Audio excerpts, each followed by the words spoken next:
Tillu square ఫ్యాన్స్కు good news అందింది. ఎప్పుడెప్పుడు Tillu square cinema ఓటీటీలోకి వస్తుందా అని అభిమానులు ఎదురుచూస్తున్నారు.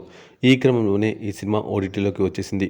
సిద్ధు జొన్నలగడ్డ, అనుపమ పరమేశ్వరన్ జంటగా నటించిన మూవీ టిల్లు స్క్వేర్.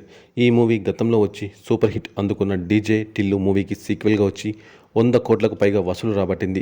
బాక్సాఫీస్ వద్ద రికార్డ్స్ క్రియేట్ చేసింది. ఇక ఇందులో మొదటిసారిగా అనుపమ రొమాంటిక్ యాంగిల్లో కనిపించడంతో కుర్రకారు మొత్తం లిల్లీ వైపే ఇంట్రెస్ట్ చూపారు. ఆ బ్యూటీ బోల్డ్ యాంగిల్లో తన నటనతో అందరినీ ఫిదా చేసింది. దీంతో సినిమా ఓటీటీలోకి వస్తే చూడాలని చాలామంది ఆరాటపడుతున్నారు. కాగా వారి నిరీక్షణకు తెరతీస్తూ ఎట్టకేటకు ఓటీటీలోకి వచ్చేసింది. టిల్లు స్క్వేర్ డిజిటల్ స్ట్రీమింగ్ హక్కులను ప్రముఖ ఓటీటీ ప్లాట్ఫామ్ నెట్ఫ్లిక్స్ సొంతం చేసుకున్న విషయం తెలిసిందే. ఇక ఇప్పుడు ఈ crazy ride movie pan India భాషల్లో అందరినీ ఎంటర్టైన్ చేయడానికి రెడీగా ఉంది. ఏప్రిల్ 26 నుంచి ఈ మూవీ స్ట్రీమింగ్ అవుతుంది. మరి ఇంకెందుకు ఆలస్యం, టిల్లు స్క్వేర్ చూసి హ్యాపీగా అందరూ ఎంజాయ్ చేయండి. ఈ మూవీలోని డైలాగ్స్, సీన్స్ చూసి తెగ ఫిదా అయిపోతుంటారు.